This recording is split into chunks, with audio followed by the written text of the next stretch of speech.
دعا مانگتے ہیں، اور آیات کا جو تسلسل چل رہا ہے وہ ہے کہ عباد الرحمن کی خصوصیات ہیں۔ سورۃ الفرقان کی آخری آیات جو ہیں اس میں عباد الرحمن کے بندوں کی خصوصیات بتائی گئی۔ اس میں سے ایک خصوصیت یہ بتائی گئی کہ جو رحمان کے بندے ہوتے ہیں وہ یہ دعا مانگتے ہیں کہ ربنا ھب لنا من ازواجنا و ذریاتنا قرۃ اعین، اے اللہ ہمیں اپنے گھر والوں سے، اپنی اولاد سے آنکھوں کی ٹھنڈک عطا فرما۔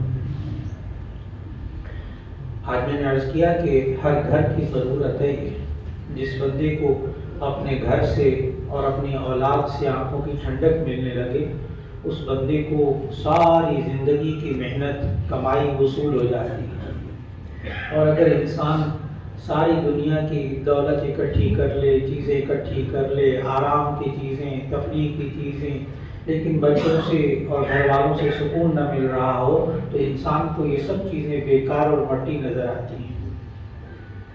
اب سوال یہ ہے کہ ہم کس طرح گھر والوں سے اور اولاد سے آنکھوں کی ٹھنڈک حاصل کر سکتے ہیں؟ تو اس کا صرف اور صرف ایک طریقہ ہے، اور وہ یہ ہے کہ ہم اپنے گھر کو اور اپنے بچوں کو آخری نبی حضرت محمد رسول اللہ صلی اللہ علیہ وسلم جو اللہ تعالیٰ کے بتائے ہوئے طریقوں کے مطابق ان کا اسوہ حسنہ ہمیں دیا گیا، یعنی بہترین نمونہ زندگی دیا گیا، جس طرح نبی صلی اللہ علیہ وسلم نے اپنے بچوں کو پالا، جس طرح اپنی اولاد کو پالا، اگر ہم اسی طرح پرورش کریں گے تو انشاءاللہ العزیز اللہ تعالیٰ اولاد سے آنکھوں کی ٹھنڈک عطا فرما دے گا۔ لیکن اگر ہم اپنی اولاد کی اور اپنے گھر کے حالات کی پرورش اور طریقہ کار، طور طریقے نبی صلی اللہ علیہ وسلم کے اسوہ حسنہ کے مطابق نہ رکھیں تو پھر آج کے دور میں اولاد سے اور گھر والوں سے آنکھوں کی ٹھنڈک نہیں ملا کرتی۔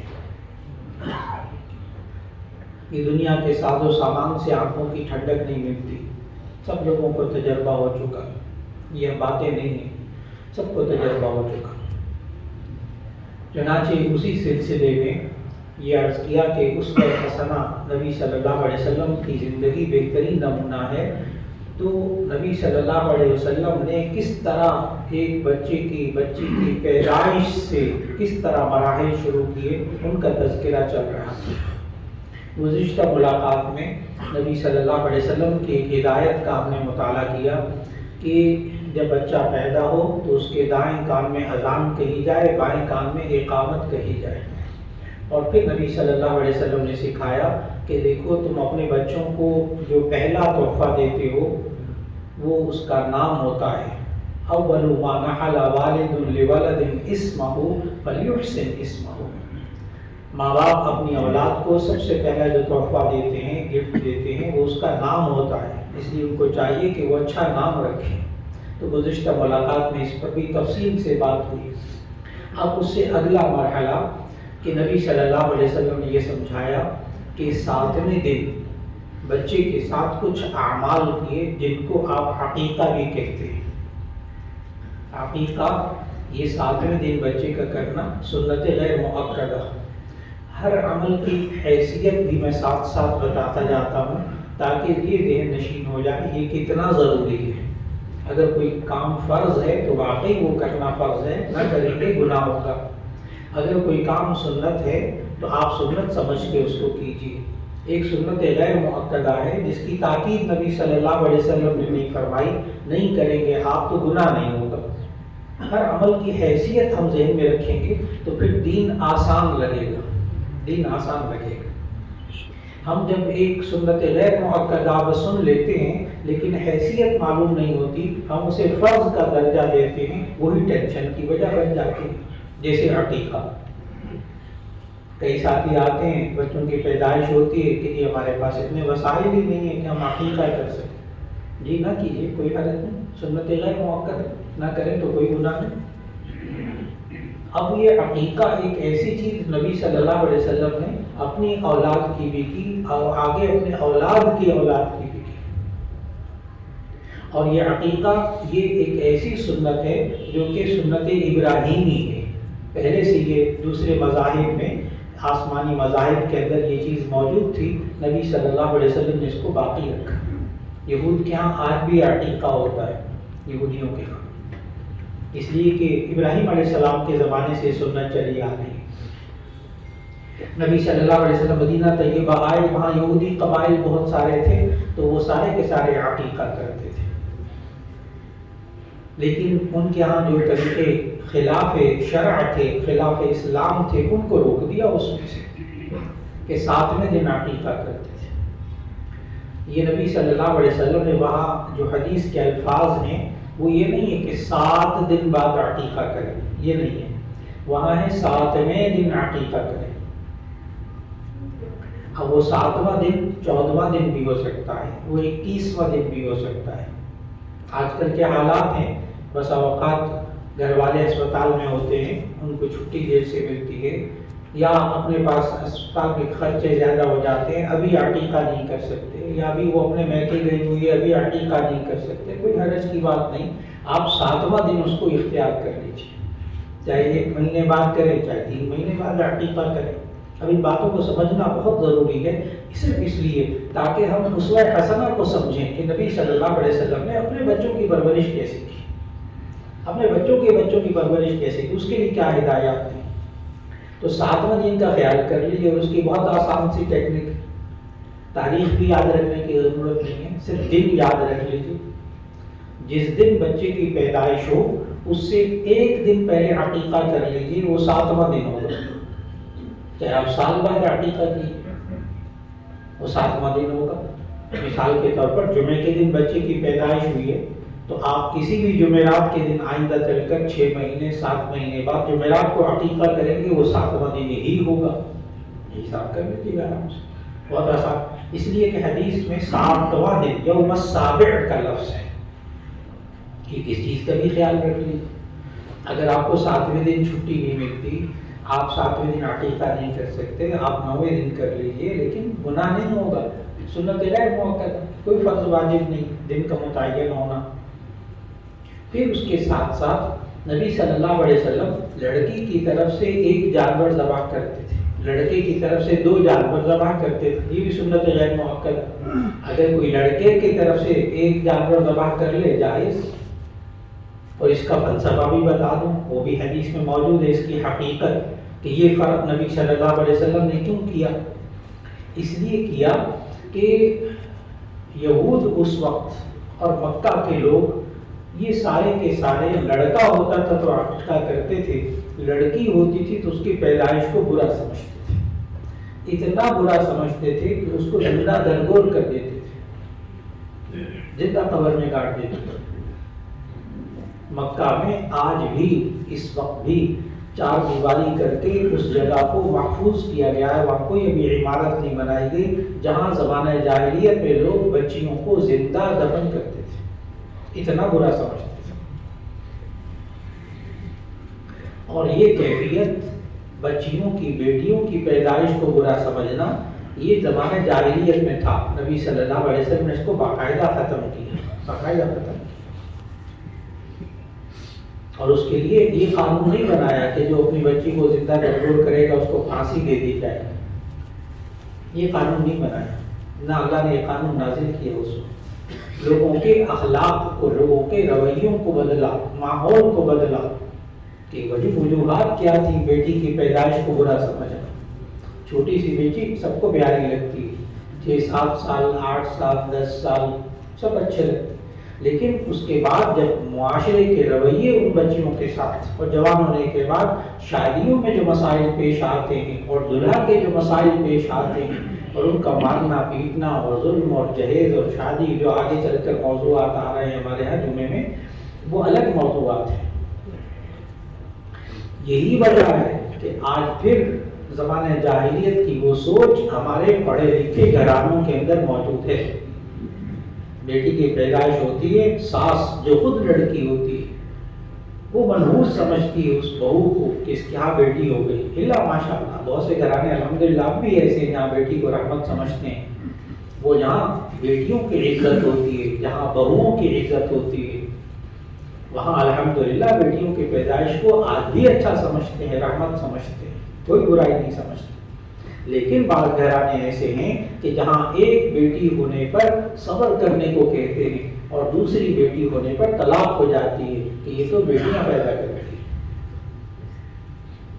نبی صلی اللہ علیہ وسلم کے زمانے میں بھی یہ چیز موجود تھی کہ جب بیٹی ہوتی تھی تو عقیقہ نہیں کرتے تھے، اور جب بیٹا ہوتا تھا تو عقیقہ کرتے تھے۔ نبی صلی اللہ علیہ وسلم نے ان غیر مسلموں کی مخالفت سکھائی کہ دیکھو اگر تمہارے ہاں بیٹی ہو تو ایک جانور ذبح کرو عقیقے میں، اگر لڑکا ہو تو 2 جانور ذبح کرو۔ یہ تھا سبب لڑکا اور لڑکی میں فرق کرنے کا۔ اور پھر اس کے بعد نبی صلی اللہ علیہ وسلم نے کیسے ماحول بنایا کہ بچیوں کی پیدائش پر، اس لیے عرض کر رہا ہوں جو باپ اپنی بیٹی کی پیدائش پر اس کو بوجھ سمجھ رہا ہے وہ آگے جا کر دین کے مطابق تربیت اس کی کیا کرے گا؟ خاک تربیت کرے گا۔ جو اس کو اچھا ہی نہیں سمجھ رہا اس کی پیدائش کو، اس لیے سب سے پہلے یہ ذہن سازی کرنی۔ نبی صلی اللہ علیہ وسلم نے کیسے ذہن بنایا؟ فضائل سمجھائے کہ دیکھو جو 2 بیٹیوں کی پرورش کرے گا اور ان کی اچھی تربیت کرے گا اور وقت آنے پر ان کی شادی کر دے گا، انا وہو کہاتین یوم القیامہ، تو میں اور وہ شخص قیامت کا دن اس طرح ہوں گے جیسے یہ 2 انگلیاں ساتھ ساتھ۔ ظاہر ہے کوئی بندہ بہت بڑا کام کر رہا ہو، بہت بڑی جاب کر رہا ہو، بڑی اہمیت والا کام کر رہا ہو، اسی کے مطابق اس کی سیلری ہوتی ہے۔ تو معلوم ہوا بچوں کی پیدائش واقعی مشکل ہے، ان کی پرورش واقعی مشکل ہے، ان کا شادی کرنا واقعی مشکل ہے، تبھی تو یہ فضیلت ہے نا۔ پھر نبی صلی اللہ علیہ وسلم نے احترام دیا۔ لوگ پوچھتے ہیں آج کہ جی اسلام نے عورت کو کیا دیا؟ بہت لوگ پوچھتے ہیں، عورتیں بھی کہتی کیا دیا؟ تو ہم بات یہیں سے شروع کرتے ہیں کہ اسلام نے عورت کو زندہ رہنے کا حق دیا۔ پہلا حق تو یہ دی۔ اس دور میں زمانہ جاہلیت میں یہ عورتوں کو وراثت کا حق بھی نہیں تھا، وراثت عورت میں منتقل نہیں ہوتی تھی بالکل، کوئی باغ، کوئی زمین، کوئی جائیداد، کوئی پیسہ عورت ذات کو ملتا نہیں تھا اسلام سے پہلے، بالکل نہیں ملتا تھا۔ اور آپ کو حیرت ہوگی کہ ہمارے ہمسایہ ملک میں جو مذہب ہے، ہندو مذہب میں، جب میں پڑھا کرتا تھا اور ماسٹر کیا اس میں تقابل ادیان میں اور کتابیں لکھی تو اس وقت بڑا گہرا مطالعہ کیا ہندو مت کا۔ تو ہندو مت کے اندر آج بھی عورت ذات کسی مال کی مالک نہیں ہوتی، سوائے لبرل لوگوں کے جو چند ایک سامنے آتے ہیں، باقی ابھی بھی وہاں یہی صورتحال ہے کہ عورت جائیداد کی مالک نہیں ہوتی، عورت کے نام زمین نہیں ہوتی، عورت کو وراثت نہیں ملتی۔ اور یہی اسلام سے پہلے بھی بات تھی۔ اور آپ سورہ نساء کی آیت نمبر 11 اور 12 اس کا مطالعہ کیجئے۔ اللہ تعالیٰ نے جب ورثاء کے حق متعین کیے، میں بتا رہا ہوں کہ عورت کو جینے کا حق دینے کے بعد نبی صلی اللہ علیہ وسلم بچیوں کی کیا اہمیت بتائی ہے نا، کہ آیت نمبر 11 اور 12 سورہ نساء جس میں میراث کے تمام احکام موجود ہیں، اس میں جو ذوی الفروض یعنی جن کا حصہ اللہ نے مقرر کیا ہے وراثت میں وہ کل 12 ہیں۔ آپ گنیے گا، بیٹھ کر ترجمہ کرتے پڑھتے جائیے گا اور گنتے جائیے گا، پھر ترجمے سے بات سمجھ میں آ جائے گی جو میں عرض کر رہا ہوں۔ تو 12 انسان ہیں جن کو وارث بنایا اللہ تعالیٰ نے سورہ نساء کی آیت نمبر 11 اور 12 میں۔ اور آپ کو حیرت ہوگی کہ ان 12 میں سے 4 مرد ہیں، 8 عورتیں۔ آپ پڑھیے سورۃ نساء کی آیت نمبر 11 کا مطالعہ کیجیے۔ 12 انسان ہیں جن کو وارث بنایا، اس میں سے 4 مرد ہیں اور 8 عورتیں۔ عورت کو اسلام نے کیا دیا؟ پھر اس کے بعد اس کی عصمت کا حق، اس کی عفت کا تحفظ، پھر معاشرے کی نگاہوں کو پاکیزہ بنانا، معاشرے کے رویوں کو پاکیزہ بنانا، پھر جب بیوی آ جائے، شادی ہو جائے تو اس کے ساتھ اچھا سلوک کر کے دکھانا، یہ سب پورا نظام ایک دیا۔ تو ایک وقت ایسا آیا کہ دور نبوی میں پھر کوئی بچی زندہ درگور نہیں کی گئی۔ صحابہ کو مقرر کیا نبی صلی اللہ علیہ وسلم نے، جس گھر کے اندر بچی پیدا ہوتی تھی تو نبی صلی اللہ علیہ وسلم صحابہ کو مقرر کر دیتے تھے کہ یہ بکریاں بھی لے لو اور یہ کھانا بھی لے لو، یہ دراہیم بھی لے لو اور جاؤ جہاں بچے کی پیدائش ہو رہی ہے اگر بیٹی ہو تو ایسی صورت میں تم ان کو یہ دے دینا، کہنا اگر تم نے زندہ درگور کرنی ہے تو یہ بچی ہمیں دے دو، ہم پالیں گے۔ حضرت عائشہ رضی اللہ عنہا کے پاس کئی بچیاں پلتی تھی۔ حضرت عمر رضی اللہ تعالیٰ عنہ اپنی بیوی کو لے کر خود جاتے تھے ان گھروں کے اندر کہ بیٹی کو زندہ نہیں درگور کرنا، ہمیں دے دو، ہم پرورش کر لیں گے اگر آپ نے نہیں پالنا۔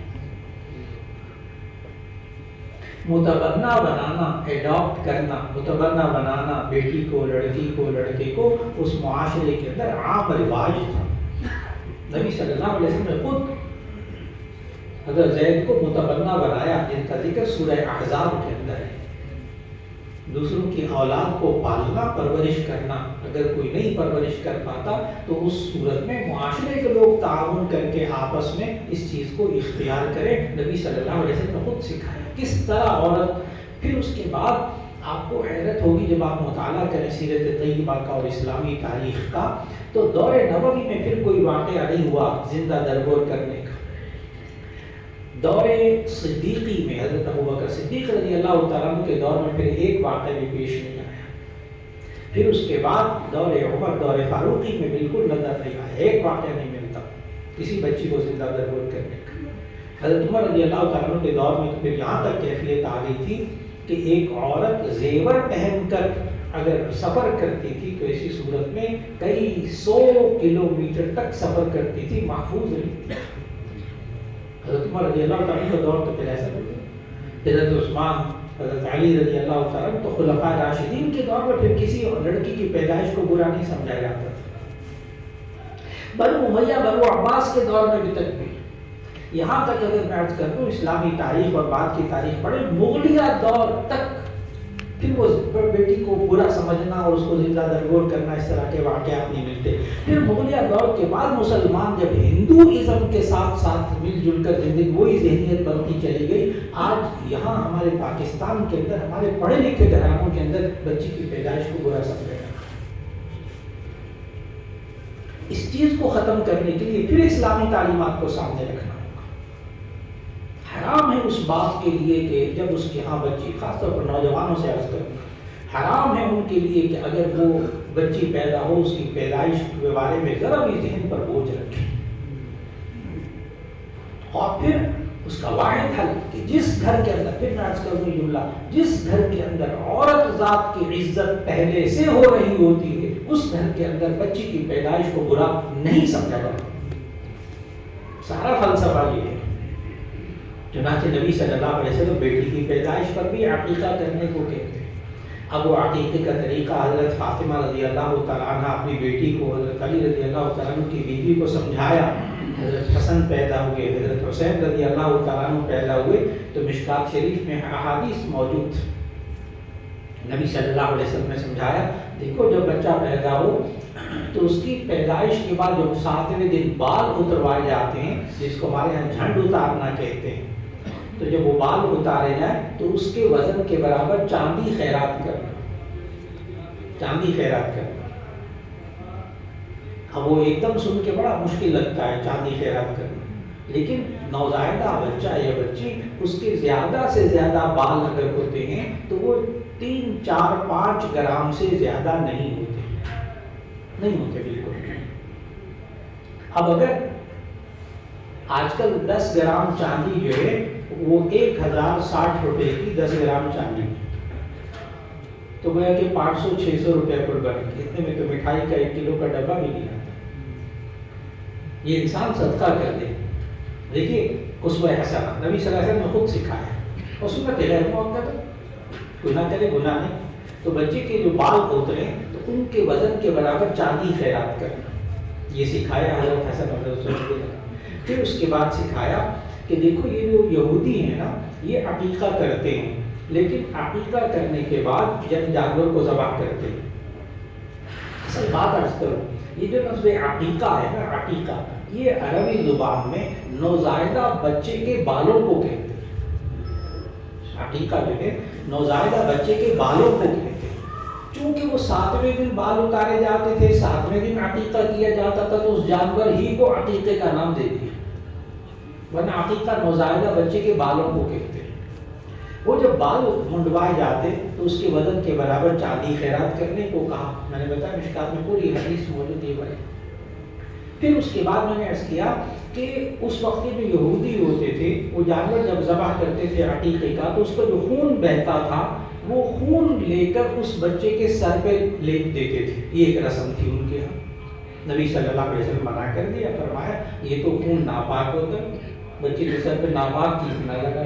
حضرت فاطمہ رضی اللہ عنہ کو سمجھایا, مشکات میں حدیث موجود یہ والی, کہ حضرت فاطمہ کو سمجھایا کہ دیکھو زعفران گھول کر اس بچے کے سر پر لگاؤ. اب زعفران بھی مہنگا, لیکن آپ چند پتیاں زعفران کے لے لیجیے, 400-500 روپے کی بہت اچھی خاصی مقدار آ جاتی ہے. جتنا 1-2 چمچے پانی لیجیے اور اس میں گھولیے اور زعفران بچے کے سر پہ لگا لیجیے. یہ تو تھی اس دور کی بات, یعنی بال منڈوانے کے بعد زعفران لگا لیں. چلو, اور زعفران کے بارے میں آپ آج اگر پڑھنا چاہیں تو طب نبوی اور جدید سائنس کتاب موجود ہے, بازار میں عام ملتی اردو میں, ڈاکٹر خالد غزنوی صاحب مرحوم کی کتاب لکھی ہوئی, اس میں انہوں نے زعفران پر پورا چیپٹر لکھا ہے. خود بھی MBBS ڈاکٹر تھے. انہوں نے زعفران کے بارے میں لکھا کہ یہ زعفران دنیا کا بہترین اینٹی سیپٹک ہے, بہترین جراثیم کش دوائی ہے یہ. اب دیکھیے گا ہمارے معاشرے کے اندر وہ آفٹر شیو لوشن, یعنی جس میں جراثیم کش ادویات ہوتی ہیں, اجزاء ہوتے ہیں, وہ لگاتے ہیں. نبی صلی اللہ علیہ وسلم زعفران لگانے کو کہا سر منڈوانے کے بعد. نبی صلی اللہ علیہ وسلم سائنسدان نہیں تھے. سائنسدان کہتے ہیں جو اپنے ذہن سے اپنی سوچ سے تحقیقات کرتا ہے, ماشاءاللہ بہت اچھا ہوتا ہے سائنسدان. لیکن نبی صلی اللہ علیہ وسلم کا معاملہ کچھ اور تھا. وہ تحقیق اور تفتیش کر کے, ذاتی تحقیق کر کے بیان نہیں کرتے تھے. وہ تو ما ینطق عن الہوی ان هو الا وحی یوحی, وہ تو بولتے ہی نہیں تھے مگر وہ بات جو اللہ وحی کرتا تھا. ان کو تو خالق بتاتا تھا کہ اس بچے کے سر کے ساتھ اب کیا کرنا ہے. بات کو سمجھنا ہوگا, وہ تو خالق بتاتا تھا. چنانچہ نبی صلی اللہ علیہ وسلم پھر اس عقیقے کو جب گوشت ہو جاتا تھا پھر اس کو چاہے کچا گوشت کھلا دے, پکا کے کھلا دے, اس کے لیے شکلوں کو بنا لینا کہ عقیقہ ہوگا, تقریب ہوگی, ولیمے کی طرح دعوت ہوگی, لاکھوں روپیہ خرچ کیا جائے گا, ہر فیملی جو آئے گی وہ بھی 20-25 ہزار 50 ہزار روپیہ اپنے اوپر خرچ کرے گی, تحفے تحائف پہ خرچ کرے گی. لوگوں نے عقیقہ کرنا چھوڑ دیا, اس لیے کہ نبی صلی اللہ علیہ وسلم پہلے سے بتا دیا تھا کہ لن یشاد الدین احد الا غلبہ, جو بندہ دین کے اندر سختیاں پیدا کرے گا وہ دین اس کے ہاتھ سے نکل کر یہ شخص مغلوب ہو جائے گا ان سختیوں کے نیچے, اور وہ دینی کام نہیں کر سکے گا. اس لیے عقیقہ کرنا بہت آسان ہے, سنت غیر مؤکدہ. تو آج کی نشست میں جو ہم نے بات سمجھی ہوئی ہے کہ نبی صلی اللہ علیہ وسلم نے اسوہ حسنہ کیسے کے ذریعے ہمیں بچوں کی پیدائش اور ان کی تربیت کرنے کے جو سلیقے سکھائے اس کے بارے میں عرض کیا. اللہ رب العزت ہمیں اپنے بچوں اور بچیوں کی پرورش نبی صلی اللہ علیہ وسلم کو اسوہ حسنہ کے مطابق کرنے کی توفیق عطا فرمائے.